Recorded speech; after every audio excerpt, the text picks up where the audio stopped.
comments, and then we'll take questions for our student athletes. Well, I couldn't be prouder today. What a heck of a basketball game against an unbelievable opponent. Michigan State. It's tremendous. Just a tremendous basketball team, well coached, resilient, tough. And you know, I say all that, and our kids were just a little bit more. I couldn't be prouder of the toughness that our kids showed today. I'm pretty sure everybody thought that we were dead and buried. I'm pretty sure there was people wondering why I didn't call timeout during the 20-0 run. I might look back at that and think what I was thinking too, but here's what I know about my team. We play a game every day called Bulldog, and it's a game of runs. And we push it, and there's runs both ways. And it's a game where you've got to answer. And there's no half-court offense, it's just push it, push it, push it. And I just thought that we got real complacent there in the third quarter. We stopped attacking. I thought they were very aggressive, and that's why it was the way it was. Morgan drew a foul about 1 minute, maybe a minute and a half left in the third quarter, and that was the first time we put it on the deck and tried to get to the rim. And I thought from that moment on, we were back to our old self. Just again, anybody that watched that game and saw our kids play, you've got to respect how hard they play the game, their toughness, their resilience, their competitive fire. I mean, I've said this before and I'll say it again, God's blessed us with an unbelievable group of young ladies here at Mississippi State. What a blessing to have them here in Starkville and have them representing us today, representing this community and this great university in the manner in which they did. It had to be a great game to watch from just a spectator's sport. It was not that much fun, I can tell you, coaching it at times, but it certainly had to be a great game for the national TV people. And again, just really, really proud of our kids. And again, congratulations to Michigan State and their staff, because they got one heck of a basketball team. As a reminder, please raise your hand. Adam? If each three of you ladies could answer, because I'm sure you each had a different perspective on the last play, can you tell us what you saw from the time that Jankowska comes into front court, elevates over Morgan? Can you each give us your viewpoint from what you saw in that final sequence? I guess when she came down, she got past whoever, she elevated over. I kind of knew it was going to be off. It was just a matter of fact of getting the rebound. So I think it was a couple like handy plays, and then I think Kayla finally got it. And she tipped it to me, and then I finally gave it to Morgan. It was the last 2 seconds. So it was just a matter of just getting the ball. Yeah, and she does matter getting the ball. I mean, I remember last year when we get a rebound and they scored and lost. So I mean, you know, just need the rebound. So I saw Kayla and I was like, oh my God, I need to go get it. But she threw it in and just hot potato and somebody got it. I feel the same way. Robbie? Victoria, talk about that. After Tori hit the banked in the three-pointer, you came down and shot that one, I think, and answered it. Was there any question you were going to shoot the ball whenever you got it down there? I think I knew I was going to shoot it, but I just felt like I had enough space and I make those shots outside the three-point line, so why not try it? Danny P. Breanna, can you just talk about coming in the game with your numbers called and just being ready when it's your time? Coach always basically says the same thing. You always got to be ready whenever your name is called. So it's just a matter of just always staying ready, being ready on the bench, noticing what you got to do, what the game plan is, and just being ready to make plays. Just go out there and play. Adam? Hey, I'm going to add something to that, Danny. This kid's been in the gym every day. She's prepared for this moment. She hadn't, you know, I've talked to our whole group about sometimes we can really get, and I mentioned it yesterday in the press conference, we can let these little things become these big issues that aren't really that big. And with Bree, this is who Bree is. We just got to find a way to get it out of her. But she prepared for today. She was ready for the moment, but she was ready because of her preparation. She's been in the gym shooting. She's been in there with Breanna every day for a while now. This is what happens when you prepare for that moment. Breanna, two-part question. Do you know how many three-pointers you would hit before today's game? Probably 0. Oh, Two. 2. Oh, look at that. Okay, well, now, the question, the second part, from the right wing, they're sloughing off, they're almost saying, go ahead, Breanna, take the shot. What did you see? Was there any hesitation? No, it wasn't no hesitation. We've been running a cutting game, and it was just basically rotation. I knew I was waiting for Morgan to throw it back. I was just ready. I said, throw it back, please throw it back. So when she finally did, I just shot it. When I made it, I was, woo. Robbie? For any three of you, what was it like to have the crowd behind you when you got behind in that fourth quarter, but then you had that surge of momentum late and was able to win? What was it just like to have the noise and the crowd behind you for the game? It's amazing. Like basketball, I mean, it's kind of hard to keep my composure sometimes. I hear the fans, I just gotta get excited myself. But I think it gives like the opposite team like I don't know what to do. I don't know what to do. It's loud in here, so it's an advantage for us. Breanna, as you kind of thought you never had hit a three, you know, what made you want to take that shot when you were open there? I guess just for the fact that I was wide open. Like I shoot threes all the time in practice, but I just never like shoot them in the game. So it was just an open opportunity. So I was trying to shoot it, make the shot. Marcus? Morgan, just talk about the emotion in last play. You have the ball, you throw it up in the air, you jump into Dillingham's arm. Just talk about what was going through your mind knowing that you guys had, punched your ticket to the Sweet 16. It's a great feeling, my first time going to Sweet 16. And, we worked so hard for this moment and preparation today, and just a great feeling as a team. We worked so hard for it, and now it's actually paying off. David? Morgan, when Michigan State made that 20-point run, I mean, I know you try not to panic, but in your mind, are you thinking, oh my God, what's happening? I mean, just what's that like? How did you, I guess, what was your feeling during that, and how did you finally pull out of it? I did panic a little bit, but I know the team feeds off me, so I had to keep my head level and listen to my coaches and let them tell me what to do so I can tell my teammates what to do. But most importantly, we had to attack. So when we started attacking, we got fouls, got calls, started making plays, and that's when we got our momentum back. We had slowed down and got out of attacking, and that made that 20-point lead of theirs, deficit. When Breanna shot that three-pointer, were you surprised? Oh, no. She do it all the time in practice. When I pass to her, it's money. Can you, both these games, Friday's game today, foul trouble really quick, out of the game. How did that affect the team's play, you think? I mean, is that something that, I know you regret it, but how did it impact the game, do you think?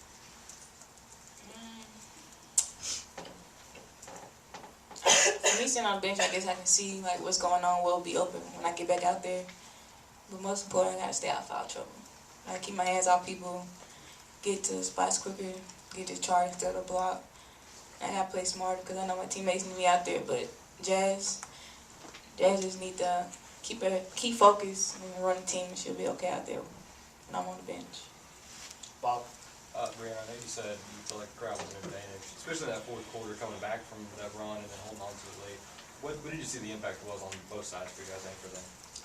Offensively, every time we scored, it was just a big hurrah. But even late when I made a bad foul, on the free throw line, they were yelling so hard, my ears were ringing. So I knew I wasn't shooting the free throw, so I knew she was gonna miss at least 2 of them. I think she missed 2 out of 3. Yeah, but I heard the crowd. The crowd was crazy, crazy good. Appreciate them all. One more question for the players. Victoria, just talk about your emotions getting ready to go to the Sweet 16. Just how do you feel about getting this victory? Like Mo said, it's our first time ever doing it since we've been here, so it's a great feeling. And I think coming to next week, we'll be preparing well and focusing practice. So if we do that, we'll be pretty good in the Sweet 16. I'm sorry. Yeah, I was just going to ask any of the players. In the first half, you looked like your defense forced them into some turnovers, and then Morgan mentioned the lull. But once you guys got that spark back, how much did you feel that your defense really affected them? Because I think they had 4 turnovers down the stretch. I feel like this, our defense affect our offense and our offense affect our defense. If one going good, they both going good. So it depends on how we play on one end in order to figure out how the other end gonna go. Okay, thank you, ladies, and congratulations. See you, Coach. Okay. Are we not done? I'm not done. Okay.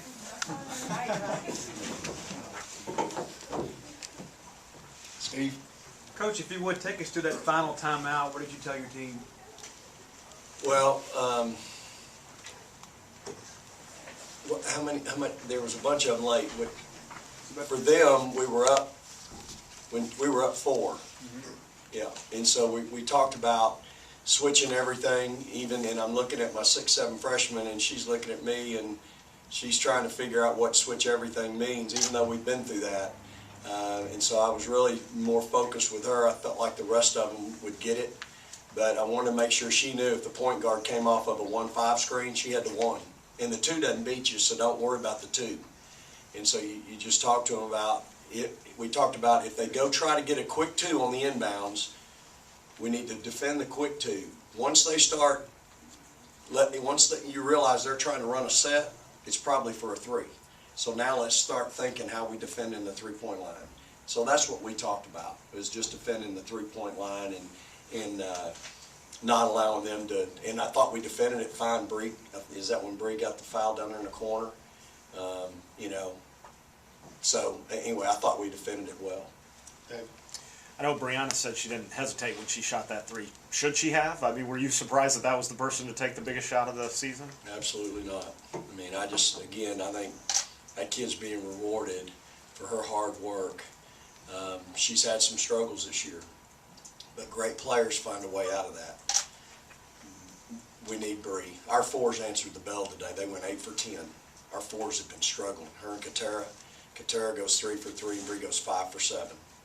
And for us, that's why we scored 74 points. Our 4 players. If we can get some production out of them, we're going to have some offense. And they've really been struggling. So, no, that kid was ready and prepared for that moment, and she came through. Susie Merchant said it was kind of bizarre preparing for you guys because there's players who will play 18 minutes, then no minutes the next night, and kind of all over the place. What made you think Breanna was a good fit for this game? Because obviously she played a lot. Well, I mean, her and Katera, I mean, you're just trying to go with who's hot, and, one of them gets in foul trouble, you go with the other one. But I think my staff had told me that Katera seemed tired, and, also Katera still battles that leg injury a little bit. So, look, Bree should be a good fit every night. She's got that big-time SEC frame, and it's just a matter of trying to get her, untracked, really. And, she played well last year in the NCAA tournament, so I've just been trying to impart on her, again, sometimes we create this mountain out of a molehill, as my parents used to say, and it's just not that. We can't let the little things engulf us. We're not that far from being really good, both as individual players as well as a team. And so I think for her, again, she prepared for this moment. I've seen her in the gym shooting a lot. Coach Jackson's been in there with her, so she was ready and she came through. Swim. Yeah.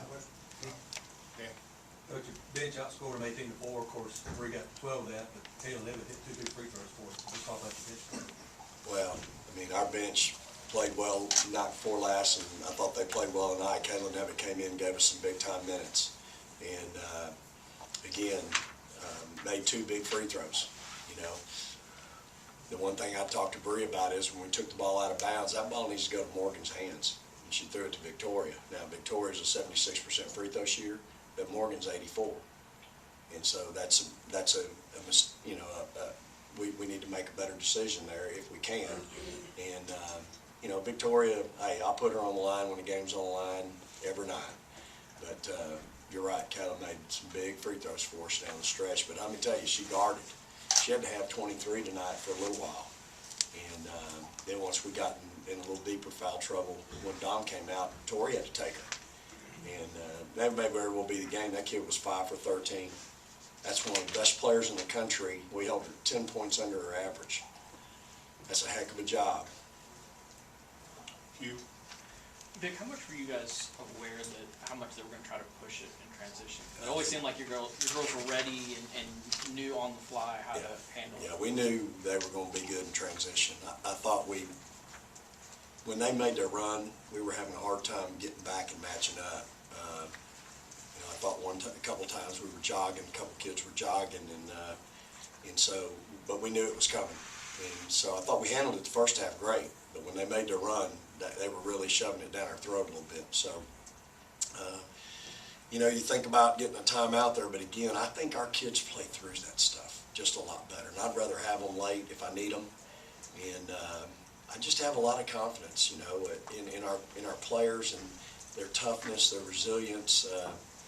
If it turned out different, I'm sure y'all be wondering what in the heck I was thinking and why I didn't call a timeout. But I just have a lot of confidence in our kids. I trust them. We'll go to Robbie, and then we'll go to Michael, and then Marcus.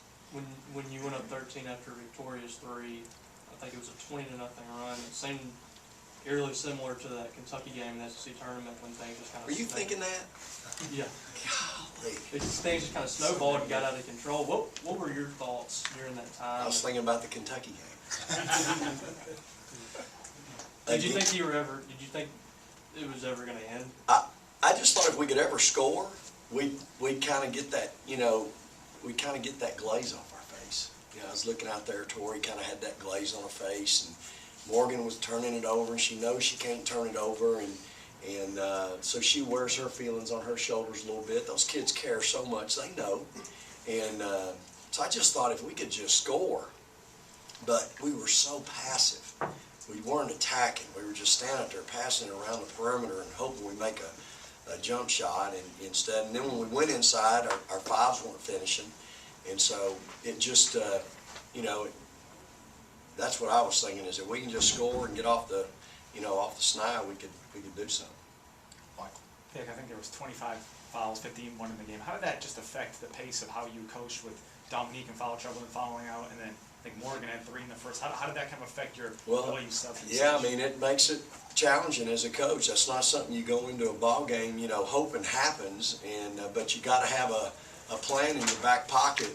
And I almost went with Bree at the 3 and left Kayla on the bench and brought Katera back in when Dom fouled out. That entered in my mind, and I'm glad I went with Kayla, because it left Bree in the position she was in when she made the big shot. But she made 2 big shots, made a driving layup and a hand one, and then that one. So, you gotta, with this group, it's kind of like what their coach said. I got to go with my gut. A lot of times I got to go with who made a bunch of shots in practice that day or the day before.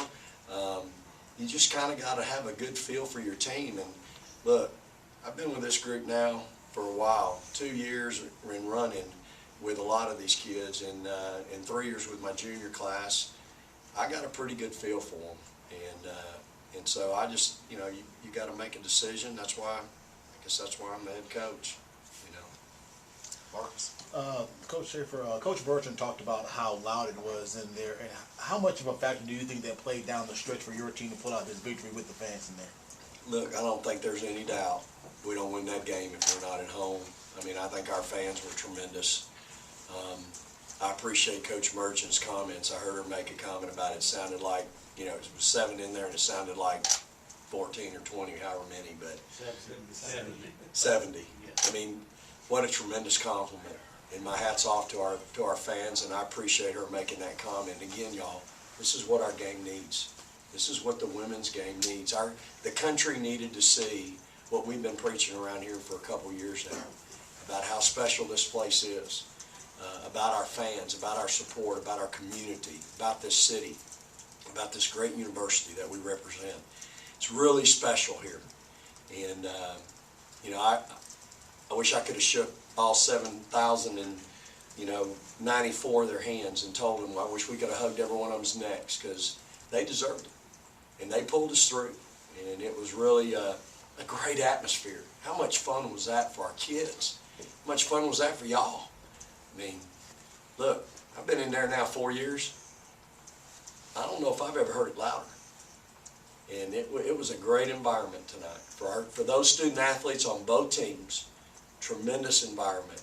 And you know what? Mississippi State and our community provided that. So my hat's off to everyone that was here. Michael? Vic, if Dominique and Chinway don't foul out, is Bree in the game at that point? If Dominique, yeah, she's in the game. Okay. Yeah. She's in the game.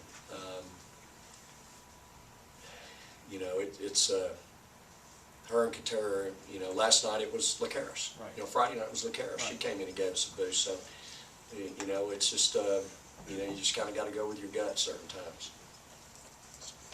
Coach, this is probably a terrible breach of protocol here, but I'm gonna ask you about UConn. So just you're not necessarily playing them, but I got a pretty good chance you're going to be. Can you talk about going to that environment, what that means to the program, kind of what your attitude is with that? You know, I really haven't given it much thought. You know, they're obviously really good. You know, they're number one in the country, got great players, tremendous coach. So probably going to enjoy today, and I'll get back to you on that. 2 years ago, you were in the same spot after a loss to South Florida in the NIT, and now you're here with all the fans behind you, and you can enjoy it, and you got a smile on your face. Like this, how is the program? How has this changed over the last 2 years where you've gotten to this point? Hey, first of all, there wasn't near this many people in here. You know, it's really special. I mean, you can do this your whole life and never get to this point and be really good. And, you know, it's really rewarding. You know, for me, I just appreciate the trust and confidence that not only my parents and my players that they've given me with their daughters, but I appreciate the trust and confidence that Scott and our administration, our president have bestowed upon us in leading this program. And, you know, for me, I'm a people pleaser. I feel obligated when somebody trusts me with something or asks me to do a job. I feel pretty obligated to do it.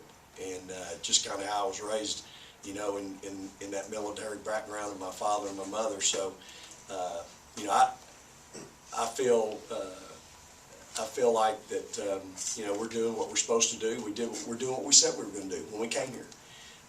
Did a lot of people think it could happen? I don't know. I know not many people thought it would happen this fast. But it's just so rewarding, and so, you know, as much as the wins and the success that we're having on the floor, for me it's that packed arena. That there's so much satisfaction in that, and in being able to sell a program to a community, to share our kids, share our student athletes with a community, and let them embrace them and love them. And to me, that's what it's all about. I mean, these kids and the experiences they're having right now, these are lifetime experiences. These are lifelong experiences. They're going to last for a lifetime. You won't ever forget today. As a student athlete, as a coach, maybe not as a fan, you'll never forget today. And if you were in the arena today, you won't forget that you were there that day when we blew a 13-point lead and let somebody have a 20-0 run on us and got down 7 and came back, fought back, and won the game. You won't forget that. And, you know, that just, it brings up, not only does it make a university community feel well and the 22,000 students we have, but our administration, our faculty, and then the entire Mississippi State alumni. I mean, how can you not be proud of these kids, what they're doing? And hey, feel a part of it, because you are. You helped us win that game today. If you were in the arena today, you're a part of that victory. So it's really special, really special. Got time for one more question. I got all day. Okay, thank you, Well, Coach. Bob, I'll run this deal. You talked about how much the crowd meant, specifically after that run that Michigan State went on. Did it help to kind of get out of that, you know, kind of sense of lethargy and get motivated again, I guess? Not motivated, but... Yeah, I mean, again, I just thought if we could ever score, you know, we would kind of relax again. And I think if I'm not mistaken, we hit a 3. It went from 7 to 4. And it got to 64-60, if I'm not mistaken. And there was a timeout. And I looked at it and I said, hey, all we got to do is, we're not going to win the game if we don't defend. That's number one. We got to stop them now, because they were running it down our throat a little bit and they were hurting us rebounding. I said, if we can just defend a little and score, I said, but we will not win the game if we don't score. We've got to score down here, and we've got to get back to getting aggressive and we've been on our heels. And so I told him, I said, we've got to attack. That zone was so spread out. I said, let's just think of it as dribble drive and get in there, attack a little bit, and see if we can't create a little bit. If you notice, Tori took a couple drives to the right. You know, she drove it right. She didn't make either one of the shots, but she started attacking a little bit. And then I just went back to our bread and butter cutting game. It got us some movement going. And then we started kind of getting a little bit more movement, a little more aggressiveness. So I just, again, imparted and pleaded with them, hey, we're not going to win the game if we don't score, but we got to get some stops and get some transition. You know, that's where we can get some easy stuff, is if we can get some stops and get out and get in transition. So, you know, that's what we talked about, and I thought our kids really did a good job with that after that. We really got aggressive again. I think we were in a bonus pretty quick in the fourth quarter, if I'm not mistaken.